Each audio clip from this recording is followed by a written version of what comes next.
Everyone, আজকে আমরা পড়ব IUCN red data book. Red data book কি? দেখো, রেড ডাটা বুক হলো IUCN এর ফুল ফর্ম হলো international union for conservation of nature and natural resources, অর্থাৎ আন্তর্জাতিক প্রকৃতি সংরক্ষণ সংস্থা। আমরা একে বাংলায় কি বলবো? আন্তর্জাতিক প্রকৃতি সংরক্ষণ সংস্থা। বিপন্ন অর্থাৎ এন্ডেঞ্জার্ড, লুপ্তপ্রায় অর্থাৎ অলমোস্ট এক্সটিংক্ট, লুপ্ত অর্থাৎ এক্সটিংক্ট, এবং রেয়ার বা বিরল উদ্ভিদ, প্রাণী ও ছত্রাক প্রজাতির একটি বিশদ তালিকা যে বইতে প্রকাশ করে তাকে রেড ডাটা বুক বলে। ঠিক আছে, তাহলে রেড ডাটা বুক কি না, IUCN অর্থাৎ আন্তর্জাতিক প্রকৃতি সংরক্ষণ সংস্থা কিছু বিলুপ্ত হয়ে যাওয়া, মানে আমাদের পৃথিবী থেকে একেবারে নিশ্চিহ্ন হয়ে গেছে এমন প্রাণী, যেমন ডাইনোসর আগে ছিল, এখন পৃথিবীতে একটিও নেই, পুরোপুরিভাবে বিলুপ্ত হয়ে গেছে বহুকাল আগেই। আবার লুপ্ত হয়ে যাচ্ছে এমন, বা লুপ্ত হয়ে যাবে এমন, কিংবা খুব কম সংখ্যকই এখন বর্তমানে বেঁচে রয়েছে, অর্থাৎ বিরল।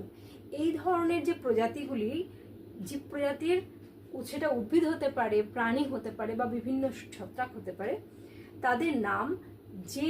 তাদের নামকে যে বইতে তালিকাভুক্ত করে এবং তার প্রকাশ করে, তালিকাভুক্ত করে সেই বইয়ের আকারে প্রকাশ করে, যে বইটার কালার হয় রেড, বইয়ের যে মলাটটা হয় তার কালার হয় রেড কালার, তাকেই বলা হচ্ছে রেড ডাটা বুক। আমরা জানি রেড হচ্ছে ডেঞ্জার, রেড দিয়ে আমরা ডেঞ্জারকে বোঝাই।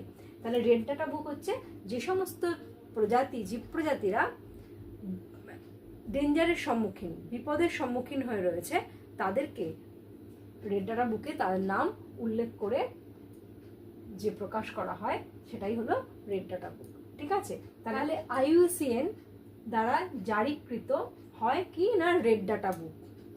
ঠিক আছে, এই রেড ডাটা বুক প্রথম প্রকাশ হয়েছিল 1964 সালে, 1964-এ IUCN দ্বারা প্রথম রেড ডাটা বুক প্রকাশ হয়। ঠিক আছে, এইবার রেড ডাটা বুক, আমরা রেড ডাটা বুকে আরও কি কি আছে আমরা জানবো, তার আগে আমরা দেখে নিচ্ছি এই IUCN, সেই IUCNটা কি। IUCN হলো একটি নন গভর্নমেন্ট অর্গানাইজেশন বা NGO, অর্থাৎ একটি বেসরকারি সংস্থা, যার হেডকোয়ার্টার বা মুখ্য কার্যালয় কোথায় রয়েছে? সুইজারল্যান্ডে রয়েছে। আর আরও যদি আমরা স্পেসিফিকভাবে বলি তাহলে কোথায় রয়েছে? সুইজারল্যান্ডের গ্ল্যান্ড শহরে, যা কিনা জেনেভার কাছে অবস্থিত। ঠিক আছে, আর এর প্রতিষ্ঠা হয় কবে? 5 অক্টোবর 1948 ফ্রান্সে হয়। দেখো ভালো করে, IUCN প্রতিষ্ঠা হয়েছিল কিন্তু ফ্রান্সে, কিন্তু এর মুখ্য কার্যালয় বা হেডকোয়ার্টার রয়েছে সুইজারল্যান্ডে। ঠিক আছে, এবার দেখি এই যে রেড ডাটা বুক যে জারি করছে IUCN এর কাজটা কি। দেখো, IUCN এর মুখ্য কাজ হলো বিশ্বব্যাপী প্রকৃতি এবং প্রাকৃতিক সম্পদের সংরক্ষণ করা। তাহলে IUCN এর মুখ্য কাজ কি? বিশ্বব্যাপী যে প্রকৃতির সংরক্ষণ এবং প্রাকৃতিক যে সম্পদ রয়েছে তার সংরক্ষণ করা। ঠিক আছে, রেড ডাটা বুকে বিপন্ন জীব প্রজাতির নামকে তালিকাকারে প্রকাশের মাধ্যমে সারা বিশ্বে এই সকল বিপন্ন জীব প্রজাতির ব্যাপারে সকলকে কি করে, এই রেড ডাটা বুক প্রকাশ করে সকলকে অবগত করায়, এবং সবার মধ্যে যে সকল জীব প্রজাতি বিপদের সম্মুখে রয়েছে তাদের জন্য সকলের মধ্যে সচেতনতা বৃদ্ধি করে, এবং সচেতনতা বৃদ্ধির মাধ্যমে কি করে না, এদের বিলুপ্তির হাত থেকে রক্ষা করার কাজ করে। ঠিক আছে, সকলের মধ্যে সচেতনতা বাড়িয়ে এই জীব প্রজাতিকে বাঁচানোর জন্য পদক্ষেপ নেওয়ার জন্যে বা ব্যবস্থা গ্রহণের জন্য নিজেরাও ব্যবস্থা গ্রহণ করে, এবং সারা দেশব্যাপী, সারা বিশ্বব্যাপী বিভিন্ন জাতীয় স্তরে বা স্থানীয় স্তরেও এর জন্য এদের রক্ষা করবার জন্য ব্যবস্থা গ্রহণ করা হয়। অর্থাৎ জীববৈচিত্র্য সংরক্ষণে গুরুত্বপূর্ণ ভূমিকা নেয় কি এই IUCN রেড ডাটা বুক জারি করবার মাধ্যমে। এবার আমরা পড়ব IUCN যে রেড লিস্ট জারি করে, অর্থাৎ IUCN রেড লিস্টে কিছু বিপন্ন প্রজাতির তালিকা দেয়, সেই যে তালিকা রেড লিস্টে যে নামগুলো থাকে জীব প্রজাতির, সেই জীব প্রজাতিকে IUCN 9টি ক্যাটেগরিতে ভাগ করেছে। অর্থাৎ এই জীব প্রজাতিগুলোকে 9টা ক্যাটেগরির মধ্যে কিন্তু ওই জীবদেরকে ফেলা হয়েছে কিছু মাপকাঠির ভিত্তিতে। ঠিক আছে, এই ক্যাটেগরিগুলো আমরা 9টা ক্যাটেগরি এখন পড়ব। দেখো, 1 নম্বর ক্যাটেগরি হলো এক্সটিংক্ট বা বিলুপ্ত প্রজাতি। এক্সটিংক্ট বা বিলুপ্ত যে ক্যাটেগরির মধ্যে যে সকল জীব রয়েছে সেটা হলো, এক্সটিংক্টের মধ্যে কারা পড়বে না, পৃথিবীতে যে সকল জীব প্রজাতি বর্তমানে একটিও বেঁচে নেই, পৃথিবী থেকে বিলুপ্ত হয়ে গেছে, তাদেরকে আমরা ফেলবো এই প্রজাতির মধ্যে। যেমন ডাইনোসর, ডোডো পাখি, এরা পৃথিবীতে বর্তমানে আর এদের দেখা যায় না। এবার 2 নম্বর ক্যাটেগরি কি, ইডব্লিউ এর ফুল ফর্ম কি, এক্সটিংক্ট ইন দ্য ওয়াইল্ড। এর বাংলা কি, বনবিলুপ্ত, মানে বন থেকে যে সকল প্রজাতি জীব প্রজাতি বিলুপ্ত হয়েছে, মানে বন ন্যাচারাল যে হ্যাবিটেট বা প্রাকৃতিক বাসভূমিতে যে জীবেরা বেঁচে থাকে, জীব তো প্রাকৃতিক বাসভূমিতে বেঁচে থাকে, অর্থাৎ বনের মধ্যে যে সকল জীব প্রজাতি বেঁচে থাকার কথা সেই সকল জীব প্রজাতি বনে কিন্তু আর নেই বেঁচে। ঠিক আছে, বনে সেই জীব প্রজাতিগুলো নেই, সেই জীব প্রজাতিগুলোকে আমরা বলবো বন বিলুপ্ত। এই জীব প্রজাতিগুলো হতে পারে চিড়িয়াখানাতে রয়েছে কিন্তু তার প্রাকৃতিক বাসভূমিতে নেই, তাকে কৃত্রিম কোনো বাসস্থানে নিয়ে গিয়ে তাকে রাখা হয়েছে, সেটা হলো বন বিলুপ্ত। যেমন গোল্ডেন টোড, এটা কি না, এক ধরনের সোনালী ব্যাঙ। ঠিক আছে, 3 নম্বর ক্যাটেগরিতে কি পড়ছে, সিআর ফুল ফর্ম কি, ক্রিটিক্যালি এন্ডেঞ্জার্ড, যার বাংলা চরম বিপন্ন প্রজাতি। ঠিক আছে, চরমভাবে যারা বিপদের মুখে রয়েছে। এইবার দেখো, এই ক্রিটিক্যালি এন্ডেঞ্জার্ড অর্থাৎ সিআর, ইএন হচ্ছে এন্ডেঞ্জার্ড বা বিপন্ন প্রজাতি, আর ভিইউ হচ্ছে ভালনারেবল বা ঝুঁকিপূর্ণ প্রজাতি। এই 3টে প্রজাতিকে একসঙ্গে আমরা বিপন্ন প্রজাতি বা থ্রেটেন্ড প্রজাতির মধ্যে IUCN কিন্তু রেখেছে। অর্থাৎ যদি থ্রেটেন্ড প্রজাতি বলে, যদি থ্রেটেন্ড প্রজাতির মধ্যে কিন্তু এই 3টেই পড়বে, অর্থাৎ ক্রিটিক্যালি এন্ডেঞ্জার্ড এবং ভালনারেবল। ঠিক আছে, এই 3টে প্রজাতি কিন্তু এই থ্রেটেন্ড বা বিপন্ন প্রজাতির অন্তর্ভুক্ত। এবার IUCN কতগুলো মাপদণ্ড ওপর ভিত্তি করে এই 3টে ক্যাটেগরিতে কিন্তু ভাগ করেছে। কি কি মাপদণ্ড, মানে এই ক্রিটিক্যালি এন্ডেঞ্জার্ড বা চরম বিপন্ন প্রজাতি এই ক্যাটেগরিতে কোন কোন জীব পড়বে, তার 3টে মাপকাঠির ওপর ভিত্তি করে তাকে রাখা হয়েছে। 1 নম্বর কি, যদি কোনো জীব প্রজাতির সংখ্যা শেষ 10 বছরে 90% হ্রাস পায়। যদি কোনো একটি জীব প্রজাতির সংখ্যা শেষ 10 বছরে 90% শেষ হয়ে যায় বা কমে যায়, তাহলে সেই প্রজাতির জীবকে আমরা ক্রিটিক্যালি এন্ডেঞ্জার্ড বা চরম বিপন্ন প্রজাতিতে রাখবো। 2 নম্বর কি, প্রাপ্তবয়স্ক কোনো জীব প্রজাতির সংখ্যা 50-এর কম হলে, প্রাপ্তবয়স্ক কোনো জীব প্রজাতির সংখ্যা যদি 50-এর কম হয়ে যায় তাহলেও আমরা তাকে ক্রিটিক্যালি এন্ডেঞ্জার্ডের মধ্যে ক্যাটেগরিতে রাখবো। আর 3 নম্বর ক্রাইটেরিয়া কি, 3 নম্বর ক্রাইটেরিয়া হলো যদি 10 বছরে 50% এক্সটিংক্ট হলে, এক্সটিংক্ট মানে কি, বিলুপ্ত।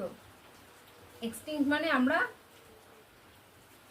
আগেই দেখলাম এক্সটিংক্ট হচ্ছে বিলুপ্ত। ঠিক আছে, যদি 10 বছরে 50% এক্সটিংক্ট যদি হয়ে যায়, ঠিক আছে, তাহলে কিন্তু সেটা আমরা ক্রিটিক্যালি এন্ডেঞ্জার্ড ক্যাটেগরিতে রাখবো।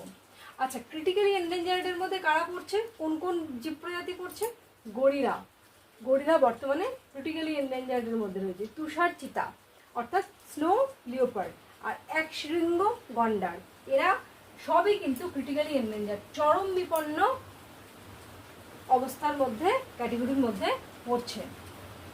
এবার আমরা চলে আসছি এই থ্রেটেন্ড বা বিপন্ন প্রজাতির 2 নম্বর ভাগ বা ক্যাটেগরির মধ্যে 1, 2, 3, 4 নম্বর। ঠিক আছে, এন্ডেঞ্জার্ড বা বিপন্ন প্রজাতি কারা পড়বে, এখানেও এই IUCN তিনটে ক্রাইটেরিয়া দিয়েছে, যার ভিত্তিতে সেই সমস্ত জীবকে কিন্তু বিপন্ন প্রজাতি বা এন্ডেঞ্জার্ডের মধ্যে আমরা ফেলবো।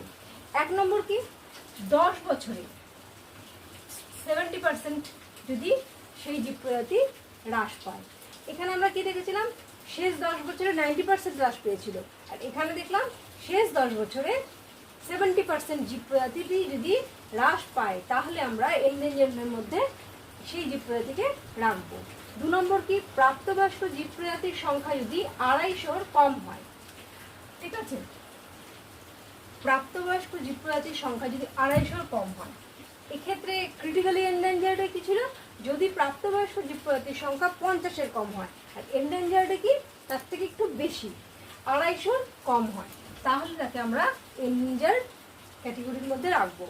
3 নম্বর কি, আগামী 20 বছরে 20% যদি বিলুপ্ত হয়ে যায়, আগামী 20 বছরে যদি 20% জীব প্রজাতিটি যদি বিলুপ্ত হয়ে যাওয়ার সম্ভাবনা থাকে, তাহলে আমরা তাকে এন্ডেঞ্জার্ডের মধ্যে ফেলবো। ঠিক আছে, এখানে ছিল 10 বছরে 50% এক্সটেন্ড করবে, তাহলে ক্রিটিক্যালি এন্ডেঞ্জার্ড হবে, আর এখানে 20 বছরে 20% যদি এক্সটেন্ড করে তাহলে তা কিন্তু এন্ডেঞ্জার্ড বা বিপন্ন প্রজাতির অন্তর্ভুক্ত হবে। নেক্সট হচ্ছে ভালনারেবল বা ঝুঁকিপূর্ণ প্রজাতি, অর্থাৎ বিপন্ন নয়, এখনো এই ভালনারেবল হচ্ছে এখনো এন্ডেঞ্জার্ডের মধ্যে প্রবেশ করেনি, মানে এখনো এর ঝুঁকি রয়েছে কিন্তু এন্ডেঞ্জার্ড নয়, মানে এর প্রাকৃতিক বাসভূমি কিংবা এর যদি প্রজনন ব্যবস্থার যদি উন্নতি ঘটানো না যায়, প্রজনন ব্যবস্থা যদি এর ঠিকভাবে না করা যায়, তাহলে কিন্তু ভবিষ্যতে অদূর ভবিষ্যতে এন্ডেঞ্জার্ড বা বিপন্ন প্রজাতিতে ক্যাটেগরির মধ্যে পড়তে পারে। তাহলে ভালনারেবল আমরা কখন বলবো, কখন এই ক্যাটেগরিতে এই IUCN ভালনারেবল ক্যাটেগরিতে রাখবে, কোন কোন ক্রাইটেরিয়া বা মাপদণ্ডের ভিত্তিতে। এখানেও 3টে মাপদণ্ড কি কি, যদি জনসংখ্যা শেষ 10 বছরে 50%-এর বেশি হ্রাস পায়, এখানে 50%-এর বেশি হ্রাস পায়, অর্থাৎ যদি 50% থেকে 70% হ্রাস পেয়ে যায়, তাহলে কিন্তু আমরা তাকে ভালনারেবল বা ঝুঁকিপূর্ণ প্রজাতি অন্তর্ভুক্ত করব।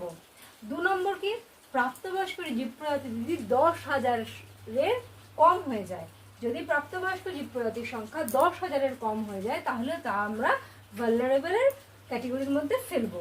3 নম্বর ক্রাইটেরিয়া কি হতে পারে, আগামী 100 বছরে কমপক্ষে 10% জনসংখ্যা এক্সটিংক্ট হওয়ার সম্ভাবনা। ঠিক আছে, আগামী 100 বছরে কমপক্ষে 10% জনসংখ্যাই বিলুপ্ত হয়ে যাবে, এই সম্ভাবনা যদি থাকে, সেই জীব প্রজাতিগুলোকে আমরা ভালনারেবলের মধ্যে ক্যাটেগরির মধ্যে রাখবো। আর আমি একটু আগেই বললাম, ক্রিটিক্যালি এন্ডেঞ্জার্ড এবং ভালনারেবল এই 3টে প্রজাতিকে একসঙ্গে আমরা থ্রেটেন্ড বা বিপন্ন প্রজাতির অন্তর্ভুক্ত করব। ঠিক আছে, আমরা অন্তর্ভুক্ত করব না, IUCN এই 3টে প্রজাতিকে একত্রে থ্রেটেন্ড বা বিপন্ন প্রজাতির অন্তর্ভুক্ত করেছে। এবার নেক্সট হচ্ছে কি, 1, 2, 3, 4, 5 নম্বর হয়ে গেল। এবার 6 নম্বর হচ্ছে নিয়ার থ্রেটেন্ড, অর্থাৎ নিকট ভবিষ্যতে বিপন্ন প্রজাতি, মানে বর্তমানে তো এই 3টে ক্যাটেগরিতে পড়ছে না, ক্রিটিক্যালি এন্ডেঞ্জার্ড বা ভালনারেবল কোনোটা কোনো ক্যাটেগরিতেই আসছে না, কিন্তু অদূর ভবিষ্যতে তার বিপদের ঝুঁকি রয়েছে, তাদেরকে আমরা কি বলবো, নিয়ার থ্রেটেন্ড। যেমন ভারতীয় বন্য গাধা যা কচ্ছের রণে অবস্থিত, তা কিন্তু নিয়ার থ্রেটেন্ড। এখন তো কোনো থ্রেট নেই, এখন তো কোনো বিপদের আশঙ্কা নেই, কিন্তু যদি এখনো তার কেয়ার না করা হয়, এখনো যদি তার সংরক্ষণ ঠিক মতন না করা হয়, তাহলে কিন্তু অদূর ভবিষ্যতে এ থ্রেটেন্ড বা বিপন্ন প্রজাতির অন্তর্ভুক্ত হতে পারে। ঠিক আছে, নেক্সট হচ্ছে লিস্ট কনসার্ন কি না, লিস্ট কনসার্ন হলো কম উদ্বেগ, যে সমস্ত প্রজাতির ক্ষেত্রে এখনো উদ্বেগের কোনো কারণ নেই, কম উদ্বেগ রয়েছে। কিরকম না, যাদের সংখ্যা, যে সমস্ত জীবের সংখ্যা এখনো অনেক রয়েছে, অ্যাবান্ডেন্ট রয়েছে, প্রচুর রয়েছে, তাদের এখনো থ্রেট নেই, কোনো বিপন্ন হওয়ার সম্ভাবনা নেই। ঠিক আছে, তাদের নিয়ে কোনো চিন্তার বিষয় নেই, তাদের প্রাচুর্যতা অনেক রয়েছে, তাদেরকে আমরা লিস্ট কনসার্নের মধ্যে ক্যাটেগরির মধ্যে IUCN রেখেছে। ডাটা ডেফিসিয়েন্ট হলো প্রজাতির তথ্য ঘাটতি, অর্থাৎ আইইউসিএন বিভিন্ন জীব প্রজাতির যখন ইভ্যালুয়েশন শুরু করছে, খোঁজ নিচ্ছে যে কোনটার সংখ্যা, কোন জীবের সংখ্যা কত, তখন খুঁজতে খুঁজতে সেই জীবের তথ্য খুঁজতে খুঁজতে দেখা গেছে ওই কাজটা সম্পূর্ণ হয়নি, তথ্য খোঁজা কাজটি সম্পূর্ণ হয়নি, তখন ডাটা ডেফিসিয়েন্টের মধ্যে সেই সব প্রজাতিকে রাখা হয়েছে। ঠিক আছে। আর নট ইভ্যালুয়েটেড হচ্ছে সারা পৃথিবীতে জীব প্রজাতি বহু রয়েছে, ঠিক আছে, জীব প্রজাতি বহু রয়েছে, সেই কারণে এমন অনেক প্রজাতি আছে যাদের মূল্যায়ন আইইউসিএন দ্বারা করা হয়নি এবং সমস্ত প্রজাতির মূল্যায়ন করা সম্ভবও নয়। আইইউসিএন দ্বারা যাদের মূল্যায়ন করা এখনো পর্যন্ত হয়নি তাদেরকে নন ইভ্যালুয়েটেডের মধ্যে ক্যাটেগরিতে ফেলা হয়েছে। ঠিক আছে। এইভাবে আইইউসিএন দ্বারা জারিকৃত রেড লিস্ট ক্যাটেগরি 9টি ক্যাটেগরি আমরা দেখলাম। ঠিক আছে। তাহলে তার মধ্যে আমরা কি দেখলাম, তাহলে কি দেখলাম? Extinct in the wild, critically endangered, vulnerable, near threatened, least concern, data deficient, not evaluated। এই 9টা ক্যাটেগরির মধ্যে আবার 3টে ক্যাটেগরি, ক্রিটিক্যালি endangered, vulnerable, এই 3টে ক্যাটেগরি threatened বা বিপন্ন প্রজাতির মধ্যে আইইউসিএন কিন্তু একসঙ্গে থ্রেটেন্ডের মধ্যে পড়ছে। ঠিক আছে। অর্থাৎ যদি থ্রেটেন্ড বলে এবং সেটা এন্ডেঞ্জার্ডও হতে পারে, ক্রিটিক্যালি এন্ডেঞ্জার্ডও হতে পারে, ভালনারেবলও হতে পারে। ঠিক আছে। যদি ভারতীয় হাতি বলে তাহলে সে কি হবে? সে কিন্তু ভালনারেবল তো হবেই, এমনকি ওকে থ্রেটেন্ড ক্যাটেগরির মধ্যেও রাখা হবে। অর্থাৎ গরিলা বা তুষার চিতা, একশৃঙ্গ গন্ডার, আর কি না royal Bengal tiger, red panda, এরা সবই ভারতীয় হাতি, এরা সবই কিন্তু থ্রেটেন্ড প্রজাতির মধ্যে পড়ছে। ঠিক আছে। তাহলে আমরা আইইউসিএন দ্বারা জারিকৃত রেড বুক ডাটা আমরা দেখলাম।